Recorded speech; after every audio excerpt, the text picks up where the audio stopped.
Jurassic Park was directed by Steven Spielberg, and it stars Sam Neill, Laura Dern, Richard Attenborough, and Jeff Goldblum. And in this review, I'm going to be talking spoilers. This movie did come out in 1993. This is a quarter of a century ago. You've had 25 years to see this movie, so definitely go watch it. I don't want to ruin this movie for you because this is one of my all-time favorite movies. As you know, Jurassic Park is the story of a theme park on an island in the South Pacific that features dinosaurs that were created from the blood that mosquitoes drank from years ago before the dinosaurs went extinct. And then on their first trial with visitors, the park loses power due to a catastrophic storm or hurricane, and all hell breaks loose when the dinosaurs start getting out of their enclosures and start eating people. Right off the bat, I gotta say again, this is one of my all-time favorite movies. It's easily in my top 10, possibly in my top 5. I don't know, I'd have to think about it a little bit longer. But, you know, the cast in this movie is fantastic. Sam Neill as the main character, Dr. Alan Grant, who plays a paleontologist. He's got this fascination with raptors, and of course, when he finds out that Jurassic Park is breeding raptors, he's all pissed off about that, but he delivers a great performance, Sam Neill. I've always loved his character.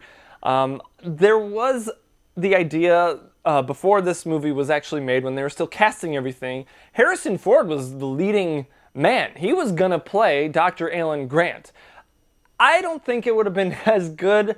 I mean, yes, Harrison Ford's a great actor, and I would honestly like to see the alternate version of it, but I don't think it would have been as good of a movie because it would have been more of a Harrison Ford movie instead of a dinosaur movie that it turned out to be. But that aside, I really enjoyed Sam Neill's performance in this movie. Everyone else was serviceable. They did their part. Obviously, Jeff Goldblum is fantastic in this movie. He's fun. He's funny. He's charismatic for sure.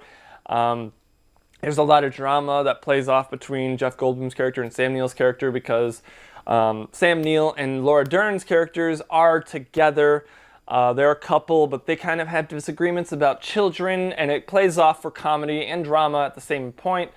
And of course, Jeff Goldblum's character, Dr. Ian Malcolm, he loves kids, so he's flirting with Laura Dern's character, Ellie, and you know, there's tension between the two guys because they like this girl. So there are also two kids in this movie, Tim and Lexi. You know, normally when you have kids in a movie, especially in the 90s, they were not good actors. Like Episode 1, Star Wars Episode 1, Anakin, that came out in 1999, so technically it is a 90s movie. It's just, he's terrible in that movie. I just gotta say, he's awful.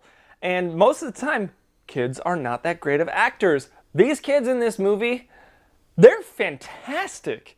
I loved every second of having the kids on the screen. Unfortunately, because they did so well in this movie, they had to add a kid in every subsequent Jurassic Park or Jurassic World movie. So I do have to commend them for their performance, but I hate that they kept that trope going throughout the franchise. That being said, I loved the dynamics that the kids brought to the story with, you know, obviously the Ellie and Grant storyline. You know, she's trying to push the kids onto him, like, hey, learn to like kids because I want kids someday, and you need to figure it out. By the end of the movie, they all kind of make up. You know, he likes the kids, he's taking care of them because of the whole thing that went on with them. My biggest positive for this movie is the CGI, the creature design. These are the most realistic dinosaurs that we ever got on a movie and have had since, to be honest. And the CGI on these creatures, on these dinosaurs, is incredible. It still stands up today, 25 years later. And to be honest, sometimes it even looks better than movie dinosaurs that we get, or just creatures that we get, especially in Sci-Fi Channel movies. Those are awful. But the CGI in this movie, because it was used sparingly, looks phenomenal. I mean, when I first saw this movie as a kid, I only saw it when I was 5. It came out when I was 4, but we didn't get it. We didn't rent it till I was 5. But when I saw this movie, I had nightmares about this movie because the dinosaurs looked that realistic. I had nightmares about raptors coming into my room and looking out through my second-story window in my bedroom and seeing a T-Rex walking just below and making eye contact with me and trying to bite my head off. It scared the crap out of me because they looked that realistic. I still try to imagine what it would have been like if this movie had gone with their original plan of doing stop motion, because that's what they originally planned to do, and then when they found out that it was not going to look so great, they turned to this new CGI technology, and it looked phenomenal. Like I said, the T-Rex obviously is the main dinosaur that they do, and obviously the raptors are secondary. But that first shot that you get of a CGI dinosaur is the Brachiosaurus. That shot is like gold in Hollywood. You know, when you think of CGI shots, like at the Academy Awards, they always show that shot, because that's the first time you see a full dinosaur on the screen. CGI, it was fantastic. Now keep in mind, this movie only has 15 minutes total of dinosaur footage. That includes 9 minutes total of animatronic by Stan Winston's workshop. Those are the actual in-camera shots that they're getting. They're normally of like close-ups of the dinosaur, maybe half of the dinosaurs, in particular the raptor and the T-Rex. And the Triceratops, of course. That was incredible. And I think it's only 6 minutes of CGI dinosaurs. 15 minutes of a 2+ hour long movie of dinosaurs. And it works so well. The terror that you feel, at least when I first saw this movie, of the dinosaurs, especially in that kitchen scene, my goodness, that was terrifying, because as a kid, you're watching these kids on the screen trying to survive and get away from these raptors that are like the most vicious dinosaurs that ever lived, according to Dr. Alan Grant. You know, they hunt in packs like wolves.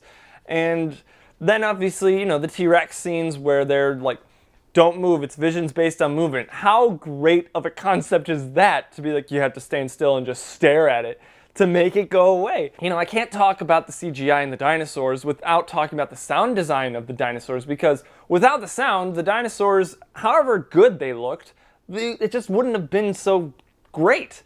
The sound design, especially the T-Rex roars, oh my gosh, like everything. When I was a kid, I wanted to record all the sound effects on tape of all the sound effects of the T-Rex roaring, because I wanted to make a haunted house in my parents' basement with the T-Rex sound just roaring over and over and over again, because it sounded so cool to me. The raptor sound effects, again, those are awesome too, made, I think, primarily from a dolphin noise, which it's so cool. It's so interesting to see what goes into making these movies, especially the sound design for these movies, because these are creatures that we don't know how they sounded.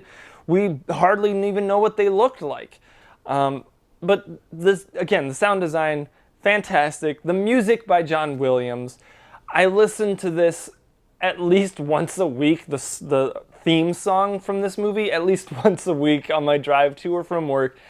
I love it. It's so cool. You feel like you're going on an adventure. It's just, oh man, I love it. And let's be honest, the only real complaint that I have for this movie is maybe, as a kid, of course, there weren't enough dinosaurs in this movie. But this was the first one. So this was groundbreaking. They didn't know what they could really do with it until they were doing it. So, you know, they couldn't plan to, we're going to have stegosauruses and pteranodons and pterodactyls and pecosleptosauruses and parasaurolophuses. Yes, I know all those dinosaur names, because after this movie, I went crazy and started studying all the dinosaurs, especially after the second one, which, of course, I will get to eventually. But, man, this movie, phenomenal. I love watching this movie. This is a movie that I can watch several times in a week, maybe even in a day. So I give Jurassic Park an A+. Like I said, this is one of my top 10 favorite movies of all time. Quite possibly my top 5, I don't know. Again, I'd have to think about it a little bit longer. But what did you guys think of Jurassic Park? Did you like it, love it, or hate it? Let me know in the comments below. I'm going to continue reviewing all the Jurassic Park and Jurassic World movies leading up to the release of Jurassic World Fallen Kingdom. I'm excited for that movie. I think it's going to be pretty cool. Kind of like a rehash of Jurassic Park The Lost World, or The Lost World Jurassic Park. But I'm excited for that movie. What did you guys think of Jurassic Park? Let me know in the comments below. And if you like this video, be sure to give it a big ol' thumbs up, subscribe to the channel, and make sure you hit that bell icon next to the subscribe button so you can be notified of when we upload new content.